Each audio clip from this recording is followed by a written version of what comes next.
राजस्थान के एक छोटे से गांव में रमेश अपनी राशन दुकान के बाहर खड़ा था। उसके हाथ में एक पुराना राशन कार्ड और आंखों में उम्मीद। आज तो पूरा अनाज मिल जाएगा। लेकिन अंदर से आवाज आई, आज स्टॉक खत्म हो गया है, अगले महीने आना। रमेश चुपचाप लौट गया। लेकिन सरकारी रिकॉर्ड में लिखा था, रमेश को पूरा राशन मिल चुका है। यहीं से शुरू होता है। ये कोई सीधा साधा घोटाला नहीं है। यहां चोरी ऐसे नहीं होती कि ट्रक गायब हो जाए। यहां डेटा बदला जाता है, रिकॉर्ड फर्जी बनाए जाते हैं और सिस्टम को ही मैनिपुलेट किया जाता है। कैसे?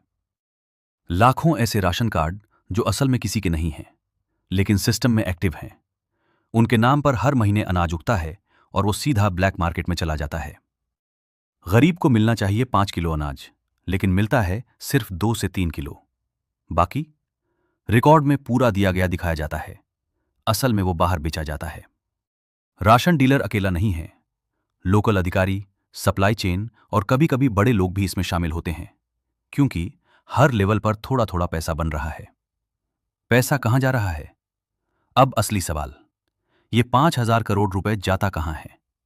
ये पैसा सीधे किसी एक खाते में नहीं जाता। ये टूटकर बटकर एक नेटवर्क बनाता है। Local black market, illegal grain trading, fake billing, political funding, और कभी कभी ये पैसा देश से बाहर भी घूम कर आता है।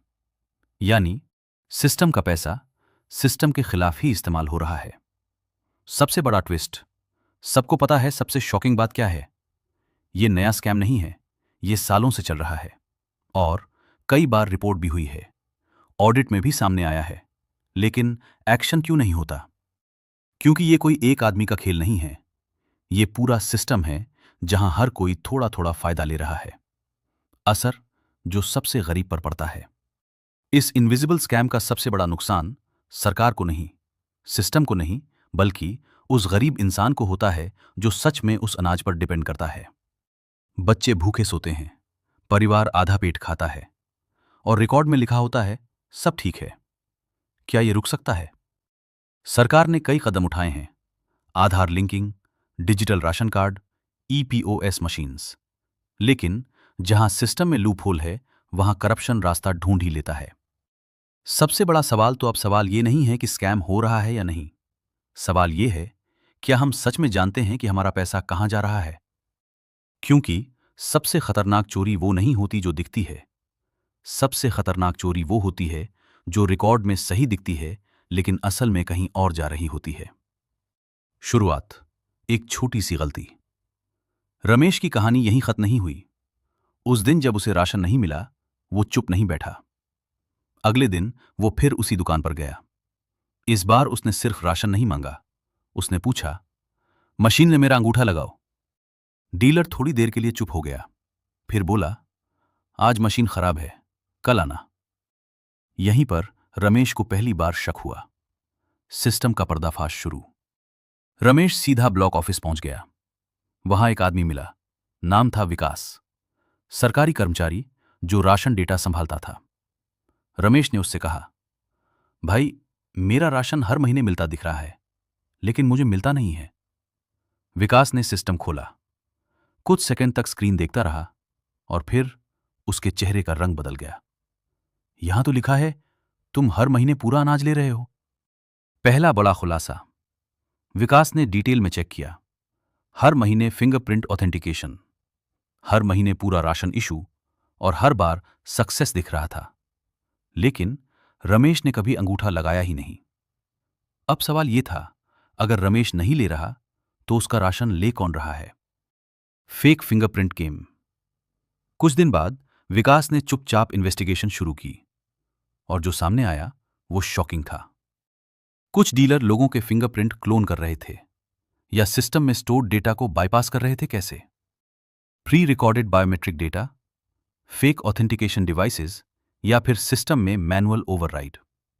मतलब मशीन में अंगूठा लगे या ना लगे, रिकॉर्ड में लगा हुआ दिख सकता है। नेटवर्क का असली चेहरा। अब कहानी यहां और गहरी होती है। विकास ने देखा, यह सिर्फ एक दुकान का मामला नहीं था, पूरे जिले में यही पैटर्न था। हर जगह फेक एंट्रीज, गोस्ट ट्रांजैक्शंस और मिसिंग ग्रेन। और सबसे खतरनाक बात, ये सब एक ऑर्गेनाइज तरीके से हो रहा था। मास्टरमाइंड जो सामने नहीं आता। एक रात विकास को एक कॉल आया, ज्यादा गहराई में मत जाओ वरना नौकरी चली जाएगी। यहीं पर साफ हो गया, ये छोटा खेल नहीं है, इसके पीछे कोई बड़ा आदमी है, कोई ऐसा जो सिस्टम को कंट्रोल करता है और जिसकी पहुंच ऊपर तक है। पैसा कैसे बन रहा है? अब सीधा कैलकुलेशन समझ। एक राशन कार्ड बना 5 किलो अनाज, 1 किलो गेहूं बाजार में 25 से 30 रुपए। अगर 1 लाख फेक एंट्रीज हैं, 5 लाख किलो अनाज हर महीने गायब। मतलब हर महीने करोड़ों का खेल और साल भर में 5,000 करोड़ रुपए प्लस। और ये सिर्फ एक स्टेट का अंदाजा है, पूरे देश में सोचो क्या हो रहा होगा। विकास का फैसला अब, विकास के पास दो रास्ते थे, चुप रहे, सेफ रहे या सच बाहर लाए। रिस्क ले। उसने क्या किया? उसने सारे प्रूफ्स कलेक्ट किए, screenshots, transaction logs, fake fingerprints, data, और उसने ये सब एक जर्नलिस्ट को भेज दिया। लेकिन यहां आता है ट्विस्ट। कुछ दिन बाद एक खबर आई, राशन सिस्टम में गड़बड़ी की जांच शुरू। लेकिन किसी का नाम नहीं, कोई बड़ा खुलासा नहीं, और अचानक विकास का ट्रांसफर हो गया दूर, एक दूसरे जिले में। सच दब गया या बच गया? आज भी रमेश लाइन में खड़ा था, और सिस्टम वो अब भी परफेक्ट दिख रहा था। लेकिन जिस जर्नलिस्ट को विकास ने डेटा भेजा था, वो चुप नहीं बैठा। उसका नाम था अर्जुन। अर्जुन ने डेटा उठाया और सीधा ग्राउंड पर निकल गया। अलग अलग राज्यों में उसने चेक किया, राजस्थान, उत्तर प्रदेश, बिहार, और हर जगह एक ही पैटर्न, एक ही स्कैम, एक ही इनविजिबल सिस्टम। अब यह साफ था, यह लोकल इशू नहीं है, यह नेशनल लेवल स्कैम है। सबसे बड़ा लिंक, पैसा कहां जा रहा है? अर्जुन ने सिर्फ राशन डेटा नहीं देखा, उसने फॉलो किया मनी ट्रेल। और यहीं पर कहानी डेंजरस हो जाती है। ब्लैक मार्केट में बेचा गया अनाज कैश में कन्वर्ट, फिर शेल कंपनीज के थ्रू घुमाया गया। कुछ ट्रांजैक्शंस ऐसे मिले जो सीधे बड़े कॉन्ट्रैक्ट्स और पॉलिटिकल फंडिंग से जुड़े थे। मतलब साफ था, ये पैसा सिर्फ पॉकेट में नहीं जा रहा, ये पावर बनाने में इस्तेमाल हो रहा है। इंटरनेशनल एंगल जो किसी ने नहीं देखा। इन्वेस्टिगेशन और गहरी हुई, और कुछ पेमेंट्स ऐसे अकाउंट्स में ट्रेस हुए जो बाहर के देशों से लिंक्ड थे। डायरेक्ट प्रूफ नहीं था, लेकिन पैटर्न सस्पिशियस था। Money, shell company, foreign route, वापस इन्वेस्टमेंट। मतलब भारत का गरीब का अनाज ग्लोबल मनी गेम में घुस चुका था।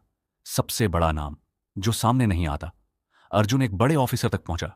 नाम पब्लिक नहीं हुआ, लेकिन वो सप्लाई चेन कंट्रोल करता था, कॉन्ट्रैक्ट्स अप्रूव करता था, और पूरा डेटा एक्सेस उसके पास था। यानी वो गेट कीपर था। और यहीं पर इनविजिबल स्कैम विजिबल होने लगा, एक्सपोज जो अधूरा रह गया। अर्जुन ने पूरी स्टोरी तैयार की, documents, proof, network, money trail सब रेडी था। लेकिन पब्लिश होने से 2 दिन पहले उसके एडिटर ने स्टोरी रोक दी। कारण, ऊपर से प्रेशर है, आखिरी कोशिश। सच बाहर आया, अर्जुन ने हार नहीं मानी। उसने स्टोरी ऑनलाइन लीक कर दी, छोटे प्लेटफॉर्म्स पर, कुछ जगह वायरल भी हुई।